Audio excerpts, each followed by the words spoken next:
अगर आप 3.5 रुपीज़ पर किलोमीटर नहीं देना चाहते तो उसकी भी ऑप्शन है, यानी कि बिना रेंटल के भी इस गाड़ी को परचेज कर सकते हो।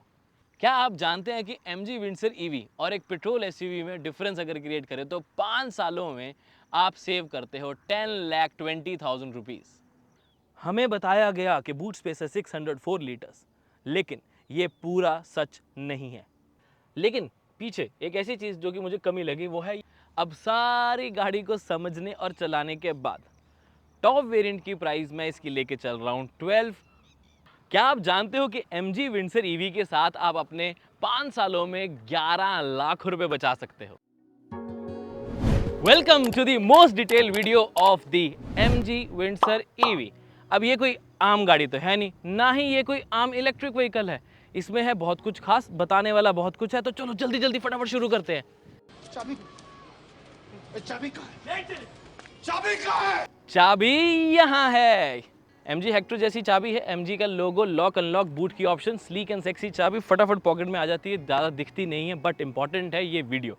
इसके हाईलाइट्स बता दूँ, अगर आप इस व्हीकल को लेना चाहते हो विदाउट रेंटल तो उसकी ऑप्शन होगी, ये बताने वाला हूँ। और बताऊँगा कि इंश्योरेंस कैसे होगी बैटरी के ऊपर, और अगर आप रेंटेड वाले सिस्टम पे लेते हो तो कितनी देर तक आपको रेंट पे करना है, या फिर अगर आप 0 किलोमीटर गाड़ी चलाओ या 10 किलोमीटर 20 किलोमीटर जितनी भी गाड़ी चलाओ उतने हिसाब से पैसे देने हैं। ज़रूरी नहीं है कि 1500 किलोमीटर के हिसाब से पैसे देने हैं। और कईयों को ये भी आ रहा था कि 1500 किलोमीटर से ज़्यादा चलाई तो कितने पैसे देने हैं। कोई पैसे नहीं देने, ये सब बताने वाला हूँ आज की इस वीडियो में। डिटेल में बताऊँगा कि किस केस में क्या होने वाला है, तो एंड तक देखना आपका काम, सारी इन्फॉर्मेशन देना मेरा काम। तो चलिए शुरू करते हैं। अभी टाइम हो रहा है 8:34। हमने ट्रिप को रीसेट कर दिया है। आप देख सकते हैं 475 किलोमीटर चल रही है, 98% है और 311 किलोमीटर्स की रेंज है। मैं ना काफ़ी देर से वेट कर रहा था कि विंडसर की ड्राइव जल्दी करने को मिले। ये काफ़ी डिफरेंट तरीके का प्रोडक्ट है और MG की इलेक्ट्रिक कार्स ना बाकी इलेक्ट्रिक कार से थोड़ी थोड़ी डिफरेंट होती है, कुछ नया ही सीखने को मिलता है, स्पेसिफिकली रेंज के ऊपर।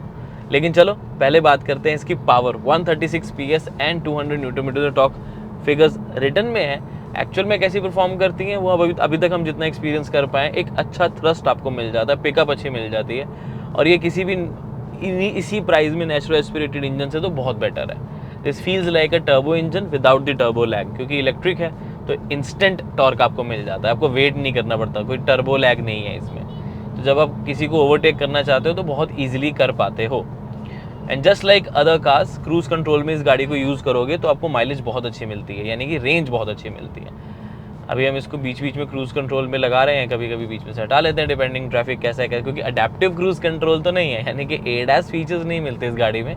बट हाँ, overall power is good, cruise लगाओगे रेंज अच्छी मिल जाती है। इलेक्ट्रिक कार्स की ना एक और ख़ास बात होती है कि इनकी ओवरऑल सेंटर ऑफ ग्रेविटी और बैलेंस बहुत ही बढ़िया तरीके से रहता है, बिकॉज नीचे है बैटरी तो वेट काफ़ी ज़्यादा नीचे आ गया, उसकी वजह से गाड़ी काफ़ी स्टेबल रहती है। तो अब हाइट तो इसकी SUV वाली ही है, लेकिन चलती सड़क पे ऐसे जैसे सेडान हो, तो मेरे को वो एडवांटेज लगता है।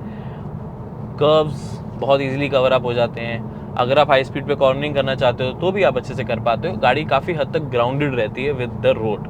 MG विंडसर में एक चीज़ और बहुत अच्छी है, सारे ही वेरिएंट्स में आपको ऑल 4 डिस्क ब्रेक्स ऑफर की जाती हैं, तो ब्रेकिंग में तो टेंशन लेने की कोई ज़रूरत है ही नहीं।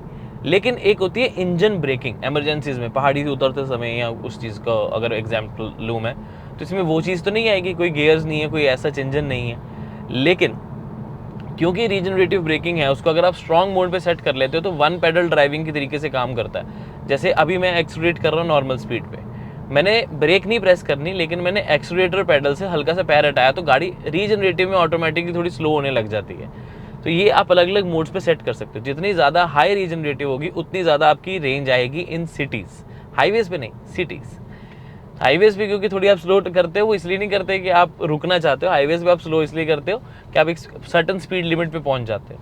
और अगर आप उस सर्टन स्पीड लिमिट पे लगातार क्रूज करना चाहते हो तो आई वुड हाईली रिकमेंड, चाहे पेट्रोल डीजल कोई भी गाड़ी आप लेते हो, क्रूज कंट्रोल जितना ज़्यादा यूज़ करोगे आपकी इंजन की लाइफ भी बेटर आएगी, आपको माइलेज या रेंज काफ़ी अच्छी मिलेगी और आप जल्दी थकते भी नहीं हो।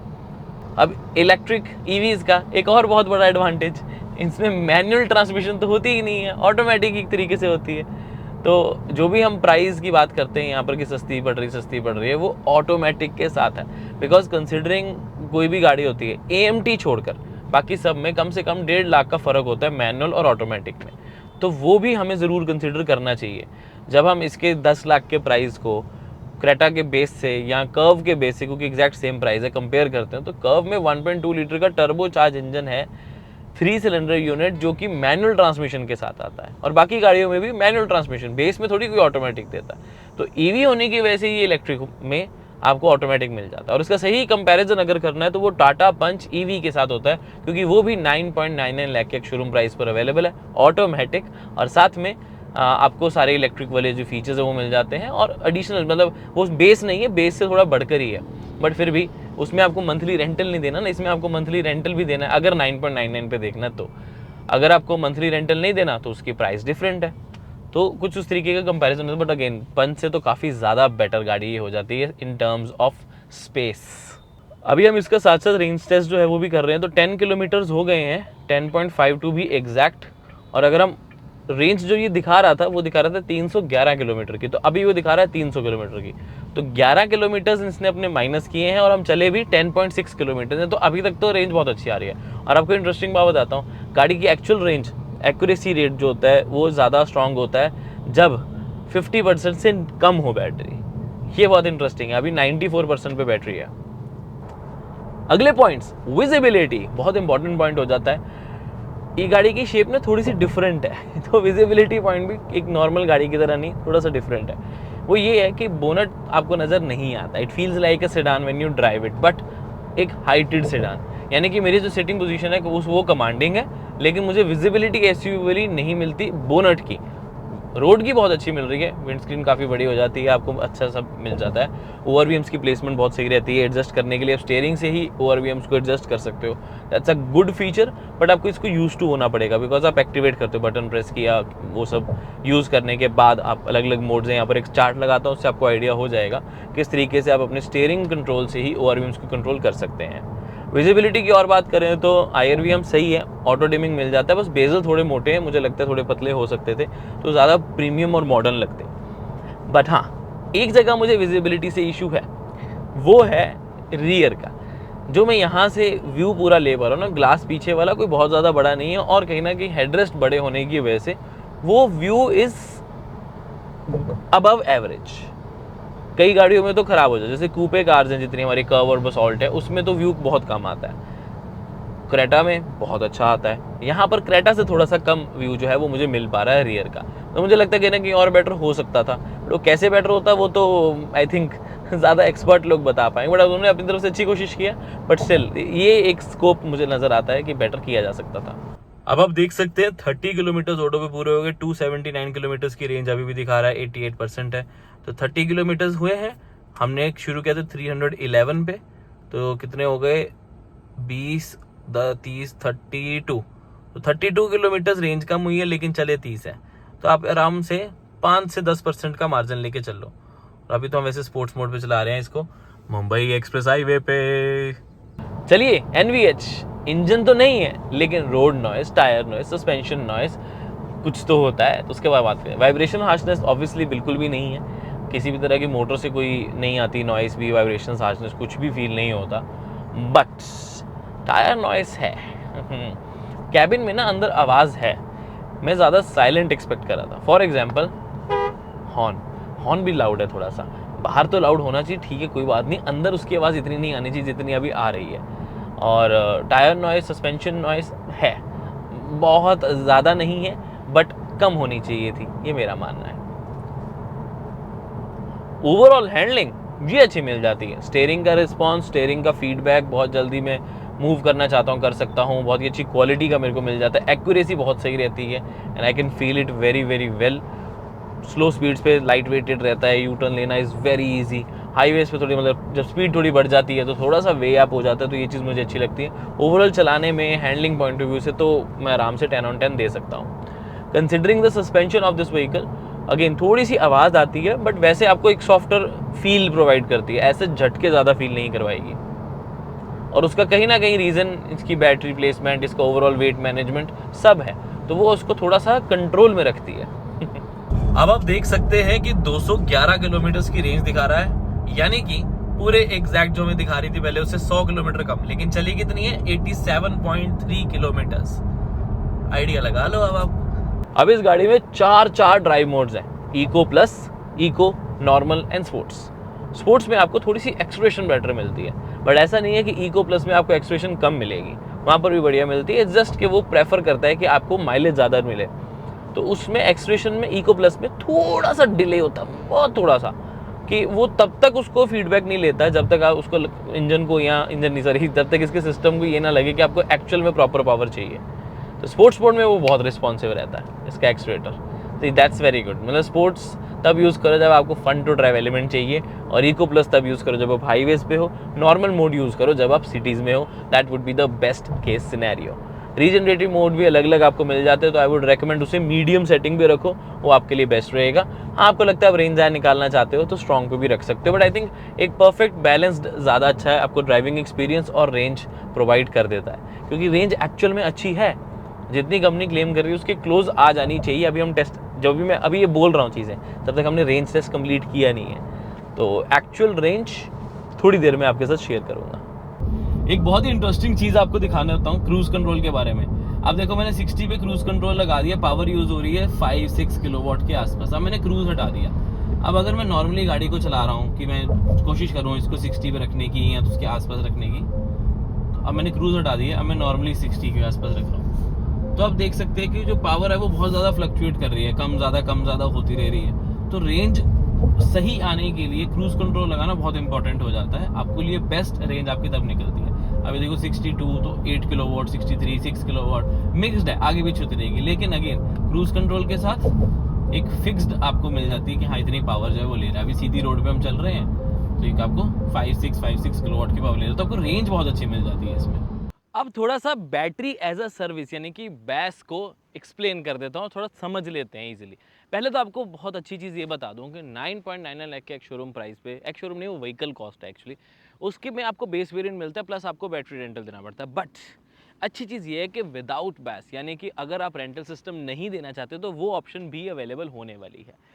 एक प्रॉपर एक शोरूम प्राइस दी जाएगी गाड़ी की, जिसमें vehicle cost plus battery cost होगी, वो बनेगी एक्स शोरूम, जिसके ऊपर इंश्योरेंस और आरटीओ कैलकुलेट किया जाएगा। और अगर आप जाते हो एक रेंटल सिस्टम में, जो कि मेरे हिसाब से ज़्यादा फायदे का सौदा, तो आपके पास मल्टीपल ऑप्शंस रहती हैं। बजाज से, बजाज फाइनेंशियल सर्विसेज जो है, हीरो मोटोकॉप नहीं है, हीरो फाइनेंशियल सर्विसेज से जो है, विद्युत से है, और एक और पार्टी है, यहाँ पर आपके लिए चार्ट लगा देता हूँ। अब ये जो पार्टनर्स हैं, यहाँ पर आपको अलग अलग ऑप्शन मिलती है। मेरे हिसाब से बजाज और विद्युत सबसे अच्छे हैं। बजाज में क्या है कि 1500 किलोमीटर गाड़ी चलाई है तो आप 5250 रुपये दोगे, लेकिन अगर 2000 किलोमीटर गाड़ी चलाई है तब भी आप 5250 रुपये ही दोगे, ज़्यादा देने की ज़रूरत नहीं है। और विद्युत में अगर आप 500 किलोमीटर चलाते हो तो 500 किलोमीटर के हिसाब से दो, आप 100 किलोमीटर चलाते हो गाड़ी तो 100 किलोमीटर के हिसाब से 350 रुपये दो। और अच्छी बात, नहीं चलाई गाड़ी उस महीने तो कुछ भी पे मत करो, ये विद्युत में आपको ऑप्शन मिल जाती है। लेकिन उसमें अगर आपने 2000 किलोमीटर चलाए तो फिर 2000 के हिसाब से देने पड़ेंगे।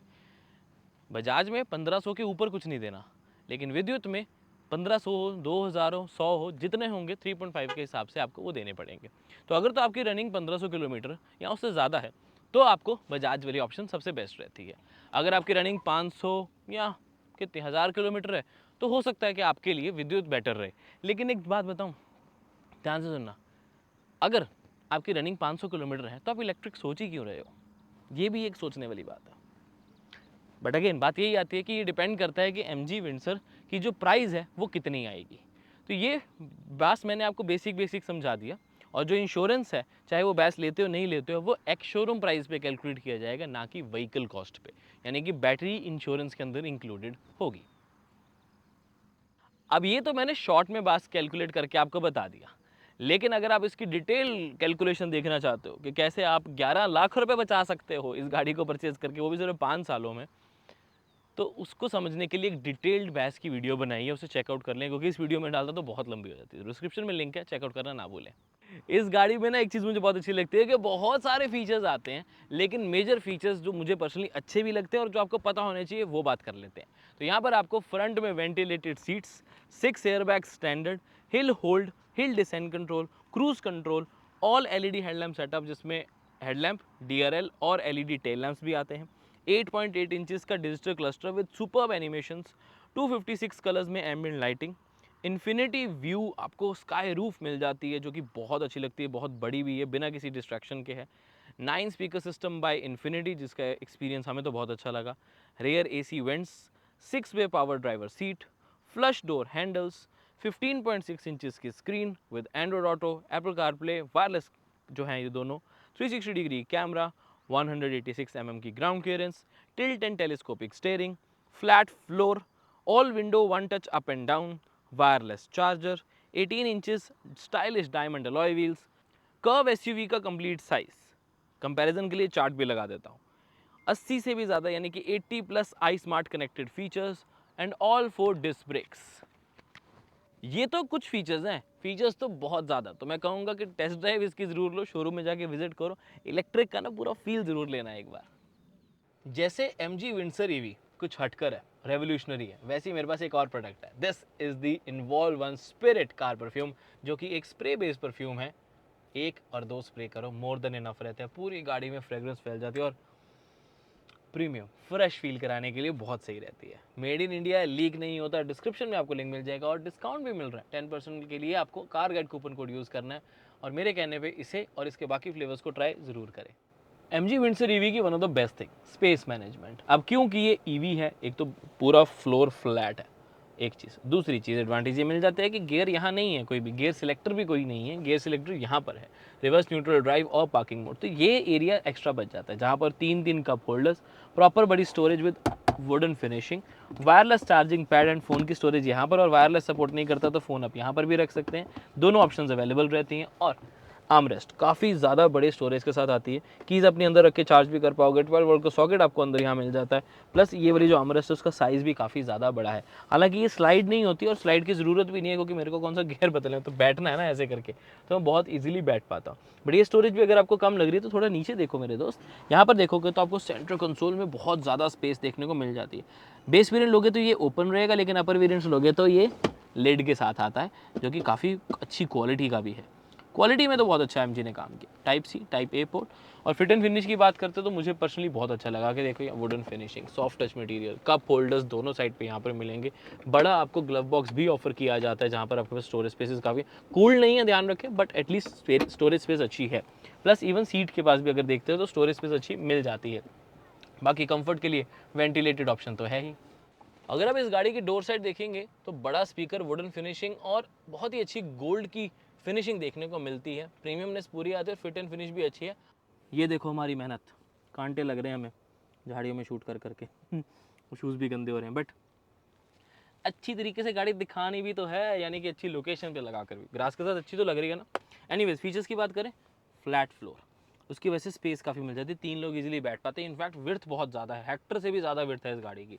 Rare AC vents, base variant की स्टोरेज, टाइप C पोर्ट, यहाँ पर स्टोरेज, यहाँ पर स्टोरेज, प्लस यहाँ पर storage, proper armrest, reclining seats multiple level की। मतलब 135 तो पूरी होती है ना, लेकिन आप इसे मल्टीपल लेवल पे भी सेट कर सकते हो, जहाँ करना चाहो वहाँ कर सकते हो, जितनी चाहिए उतनी। ऐसे नहीं कि एक 0 है और सीधा 135 है, 0 डिग्री नहीं, मतलब 0 सेटिंग पे। लेकिन पीछे एक ऐसी चीज़ जो कि मुझे कमी लगी, वो है ये लाइट। 2 ज़रूर है, लेकिन काफ़ी ज़्यादा कम है, बहुत ही ज़्यादा कम है। रात को बस थोड़ा सा बताएंगे कि हाँ अंदर लाइट लगी है, बट कुछ पढ़ना चाहोगे तो इससे नहीं पढ़ पाओगे। रीडिंग लाइट काफ़ी ज़्यादा कम लगी है मुझे। स्पॉट भी नहीं है ना, ऐसे डिफ्यूज़र के साथ स्प्रेड सी हो रही है, मज़ा ही नहीं आया। लाइट थोड़ी और चाहिए यहाँ पर। MG सुन रहे हो?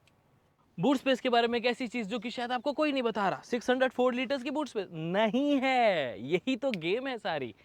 ये एक्चुअल में 579 लीटर्स की बूट स्पेस है, और वो भी ऐसे नहीं है। इसको हम ज़रा थोड़ा सा सिक्योर करें पहले, फिर आपको दिखाते हैं। ये एक एसेसरी है, पहले ये आपको क्लियर कर दूँ, ये पूरा का पूरा एक एसेसरी का पार्ट है। इसको हम निकालते हैं एक बार। सॉरी MG, थोड़ा सा गंदा हो जाएगा, बट अब ज़रूरी है, आप लोग ज़्यादा इंपॉर्टेंट हो। ये पूरा का पूरा फ्लैप निकलेगा। इसको अगर मैं यहाँ नीचे फोल्ड करता हूँ कुछ इस तरीके से, अब है ये 579 लीटर्स की बूट स्पेस। लेकिन 604 की कैसे है? यहाँ पर मिल जाता है आपको इन्फिनिटी का सब वूफर। इसकी वजह से बूट स्पेस 604 नहीं 579 हो जाती है, क्योंकि ये सिर्फ टॉप वेरिएंट में अवेलेबल है। तो टॉप वेरिएंट की बूट स्पेस कंप्लीट है 579, लोअर वेरिएंट्स की है 604। लेकिन अगर आप इसको फोल्ड कर देते हो मेरे हिसाब से, तो फिर भी एक अच्छी बूट स्पेस है। कैसे अच्छी है? ये 2 छोटे बैग्स हैं, आप देख सकते हो। बड़े बैग्स भी अगर रखने हो तो बहुत इजीली काफ़ी ज़्यादा बैग्स आ जाएंगे। बड़े के साथ छोटे का कॉम्बिनेशन तो मेरे ख्याल से 5 लोग एक हफ्ते के लिए कहीं घूमने जा रहे हैं, कोई दिक्कत नहीं आएगी। विंडसर में 15.6 इंचेस की बड़ी डिस्प्ले मिल जाती है, HD quality, Android Auto, Apple CarPlay, wireless connectivity के साथ सारी ऑप्शंस यहीं पे है, जैसे range, MG app store, AC controls, FM, theme store. यहाँ पर आपको जियो सावन में देखने को मिलेगा, जो कि अभी हिंदी में सेट हो रखा है, और टाइम और डेट वगैरह। अब अच्छी चीज़ यही है कि कुछ भी आप क्लिक करोगे तो आप उसे यूज़ कर पाओगे, जैसे कि ये म्यूज़िक के लिए हो गया स्पेसिफिकली। होम पे वापस जाओगे तो लाइट एडजस्टमेंट्स यहाँ से, यानी कि light on off by default automatic headlamp setup यहाँ पर दिया गया है, जिसका मतलब ये है चाहे बेस वेरिएंट हो चाहे टॉप लो, जब आप अंधेरे में जाओगे गाड़ी ऑटोमेटिकली लाइट्स जो अपनी वो ऑन कर लेगी। आप मैनुअली उसे सेट करना चाहते हो तो ये लो बीम यानी ऑन हो गई। हेडलाइट की जो हाई बीम करना चाहते हो वो आप फॉब से ही करोगे, कि स्टॉक से ही, राइट से ही, कुछ इस तरीके से जैसे हम यूजुअली करते हैं। हाई बीम करने के लिए इसको आगे की तरफ कर देंगे तो हाई बीम एक्टिवेट हो जाता है, जैसे अभी हो गया था। पोजीशन लैंप के लिए सिर्फ अगर करना है, और हेडलाइट लेवलिंग यहाँ से होगी। रियर फॉग लैंप्स ऑन या ऑफ करने तो उसकी ऑप्शन आपको यहाँ देखने को मिलेगी। But interesting cheese, ORVM controls. एक तो आप यहाँ से कर सकते हो कि आपने लेफ्ट चूज़ किया, राइट चूज़ किया, और इस कंट्रोल से ORVM को आप कंट्रोल कर पाओगे। जैसे मैं आपको अभी लेफ्ट वाला दिखाता हूँ, ये लेफ्ट पे सिलेक्ट हुआ हुआ। अगर आप ORVM देखें वहाँ पर तो ये देख सकते हैं कि मैं उसको एडजस्ट कर पा रहा हूँ from my instrument cluster itself. अब इसका ना एक और इंटरेस्टिंग तरीका है, कभी कभी क्या होता है आप स्क्रीन से नहीं करना चाहते, वैसे तो कन्वीनियंट है, आप इस बटन को दबा के भी कर सकते हो, यानी कि मोड प्रेस किया, the current setting will is air conditioning, ये एयर AC को कंट्रोल करने के लिए भी स्विच हो जाते हैं। अब दोबारा इसको क्लिक करूँगा तो लेफ्ट रियर व्यू मिरर लिखा आ गया, ये AC और ये राइट। तो इसको मैं अलग अलग मोड्स पे सेट करके यूज़ कर सकता हूँ। ये लेफ्ट के लिए हो गया। अब AC के लिए करना चाहूँगा तो इसको लेफ्ट साइड करूँगा तो ये ऑफ कर दिया, यानी कि फ़ैन स्पीड ऑफ, ये 1 2 3 फ़ैन स्पीड, और इसको अप करूँगा तो टेम्परेचर बढ़ेगा, यहाँ पर देख सकते हैं, और यहाँ पर टेम्परेचर कम करूँगा तो टेम्परेचर कम होगा। AC का कंट्रोल आप यहाँ से भी कर सकते हैं और स्क्रीन से भी कर सकते हैं, तीन तीन आपको अलग अलग ऑप्शंस मिल जाती है। क्रूज़ कंट्रोल यहाँ से सेट करने के लिए, रिवर्स, न्यूट्रल ड्राइव और क्रूज़ सेट करना यहाँ से भी ऑप्शन है। पार्किंग के लिए भी आपको यहीं से मिल जाता है, पार्किंग मोड चेंज करने के लिए। Drive modes, 360 degree camera, vehicle settings, सब आपको इसी स्क्रीन में देखने को मिलेगा, चाहे वो अलग अलग ऑप्शन हो, जिसको कस्टमाइज़ करना हो इस वाले बटन को उसके लिए है। व्हील्स के लिए यानी कि driving modes, energy recovery, electronic stability, auto hold, इसको ऑन ऑफ करना चाहते हो तो आप यहाँ से कर सकते हैं। फॉलो मी हैम, हेडलाइट सेटअप, लाइट के लिए ambient lighting, auto on off, constant, random, 256 colours की एम्बिएंट लाइटिंग, ब्राइटनेस कितनी रखना चाहते हो, सब आपको यहीं मिलेगा। बट इंटरेस्टिंग वही था, ये देखो, ये जैसे सनरूफ का, सनरूफ नहीं, ग्लास व्यू का ओपन है, जैसे फुली ओपन है, ये फुली क्लोज करेंगे तो यहीं से होगा। ये परसेंटेज में दिखा रहा है कि कितनी क्लोज होगी, कहीं पे स्टॉप करना चाहोगे तो कर पाओगे। मैं चाहता हूँ यहाँ रहे 55 पर है तो यही हो जाएगा, यहाँ कहूँ 35, उसको बढ़ाना है तो बढ़ा लूँगा। तो ये मेरे पास सारी ऑप्शंस हमेशा अवेलेबल रहती हैं कि मैं कितनी करने चाहता हूँ, सब यहीं से आ जाएंगे। कुछ ऑप्शंस यहाँ नीचे और कुछ ऑप्शंस यहाँ ऊपर, जैसे कि कॉल मेरे वाले आ गए यहाँ पर, देख सकते हैं, क्योंकि वायरलेस एप्पल कारप्ले कनेक्शन है तो उसके लिए इजी हो जाता है। मैप, म्यूज़िक और साथ में कॉल, और ये फ़ोन वायरलेसली अब चार्ज भी हो रहा है यहाँ पर, दैट इज़ गुड। वापस होम मेन्यू पे जाने के लिए ये मेरा फ़ोन आ गया, इससे ज़्यादा मैं आपको अपना फ़ोन नहीं दिखाने वाला ठीक है। अब इस स्क्रीन के मल्टीपल बेनिफिट्स, एक तो थीम स्टोर आपको मिल जाता है, 5 तो इनबिल्ट थीम ही आपको ऑफर की जाती हैं, और थीम स्टोर पे जाओगे तो आपके पास मल्टीपल थीम ऑप्शंस और भी रहती हैं। उसके अलावा कस्टम विजेट्स भी आप सेट कर सकते हो कि मेरे को कुछ और करने हैं, तो आपके पास अलग अलग कलर ऑप्शंस वो भी अवेलेबल है। लेकिन बात यहीं ख़त्म नहीं होती है, वापस मेन्यू पे जाएंगे तो आप देख पाएंगे कि यहाँ पर आपके पास MG का ऐप स्टोर भी है। जियो सावन के साथ साथ जियो का ऐप स्टोर भी यहाँ पर आपको इसी ऐप स्टोर के साथ आ जाएगा, जिसमें आप ये देखो पावर्ड बाय जियो लिखा हुआ है, इसमें OTT प्लेटफॉर्म, जियो की गेम्स, सब कुछ यहीं पर आएगा। जब गाड़ी रुकी है ऑब्वियसली तब, जैसे कि जियो सावन, जियो न्यूज़, ये न्यू ऐप्स में है, अभी लोडिंग हो रही है। एम्बेडेड सिम है तो 4G दिखा रहा है यहाँ पर। ऑल ऐप्स पे जाएंगे तो अभी लोडिंग हो रही है ना, क्योंकि इंटरनेट इस जगह पे थोड़ा सा स्लो चल रहा है। हमने वहाँ पर थोड़ा हाईवे पे यूज़ किया था तो सही से चल रहा था, तो यहाँ पर सारी एप्लीकेशंस दिखने लग जाती हैं। अब बारी आती है इस गाड़ी के प्रोज एंड कॉन्स डिस्कस करने की। सबसे पहला प्रो, रेवोल्यूशनरी प्रोडक्ट है, कुछ डिफरेंट लेकर आती है MG हमेशा। हर कंपनी कोशिश तो करती है बट छोटे छोटे फीचर्स अपग्रेड करती हैं, कुछ छोटा मोटा अलग चीज़ लेकर आती है। बट जहाँ पर MG की बात आती है, शुरू से ही इन्होंने मार्केट में बहुत हटके कोई चीज़ प्रेजेंट की है। चाहे वो MG कॉमेट हो, चाहे ADAS level 1 with MG Gloster हो, चाहे Hector the first internet inside SUV हो, चाहे एस्टर जिसमें आर्टिफिशियल इंटेलिजेंस, जब आर्टिफिशियल इंटेलिजेंस की बात भी नहीं होती थी, ट्रेंड में भी नहीं था, तब कंपनी ने लॉन्च भी कर दिया था आपके लिए। तो वो सारी चीज़ें MG शुरू से करती आई है। विंडसर के साथ भी कुछ ऐसा ही उनका प्लान है। तो बेस्ट सिस्टम, विदाउट बेस्ट, जैसे मर्जी करते हो, एक प्रोडक्ट समझ आता है, प्रैक्टिकल प्रोडक्ट तो डेफिनेटली ये बहुत है। तो रेवोल्यूशनरी, स्पेस मैनेजमेंट अमेजिंग, क्योंकि storage spaces, leg space, wheel base, boot space, सब कुछ आपको टॉप क्लास मिल जाता है, best in segment undoubtedly. Cons, अब देखो ये ठीक है इलेक्ट्रिक है, बट इसकी जो प्राइस है विद बैटरी वो थोड़ी ज़्यादा होगी, ठीक है कि नहीं। तो उसमें ना कहीं थोड़ी सी एक्सपेक्टेशंस बढ़ जाती हैं कि भाई दे दो ना एडास फीचर्स एडास दे दो। अब छोटी छोटी गाड़ियों में, कम प्राइस वाली गाड़ियों में भी एडास आना शुरू हो गया है, मतलब सब 4 मीटर में भी देखते हैं तो एडास काफ़ी गाड़ियों में आ गया है। तो उस वजह से कहीं ना कहीं लगता है कि नहीं, एडास की कमी महसूस हो रही है। स्पेशली जब हम इसे हाईवे पर चला रहे थे ना, तो मुझे लेन की असिस्ट की याद आ रही थी और अडैप्टिव क्रूज़ कंट्रोल की याद आ रही थी, क्योंकि अब काफ़ी गाड़ियों में एडास हमें मिलता है। Next con, at this time full price list अभी हमारे सामने नहीं है अनफॉर्चुनेटली। तो वो प्राइस होती ना तो मज़ा हो जाता, रिव्यू करने में ना हम अपना खुल के ओपिनियन दे पाते कि कितनी अच्छी कितनी नहीं। अभी प्रोडक्ट तो अच्छा है, लेकिन सोचो ना, प्रोडक्ट तो मर्सिडीज़ का भी अच्छा है, लेकिन प्राइस भी फिर वो वाली आपको पे करनी पड़ती है ना। हालांकि इसका प्राइस वो नहीं जाएगा, एमजी शुरू से अफोर्डेबल और वैल्यू फॉर मनी प्रोडक्ट्स लेकर आए हैं, but still full price list में लॉन्च से पहले मतलब ड्राइव रिव्यू से पहले मिल जाती तो काफ़ी अच्छा लगता। एडिशनल प्रो में आ जाता है कि इकोनॉमिकल पड़ने वाली है, कंसिडरिंग ईवी। इलेक्ट्रिक होने के साथ इकोनॉमिकल तो है ही है, और साथ के साथ आपको एक्विजिशन कॉस्ट में भी ज़्यादा पे नहीं करना पड़ता। वैसे भी आप कोई और गाड़ी लेते तो लोन लेके लेते, लेकिन उसमें फिर रनिंग कॉस्ट पेट्रोल की काफ़ी ज़्यादा हो जाती। तो इस केस में लोन वाला सिस्टम तो है ही है, एक तो गाड़ी के ऊपर व्हीकल कॉस्ट पे, फिर बैटरी के ऊपर लोन, लेकिन रनिंग कॉस्ट आपकी काफ़ी कम है।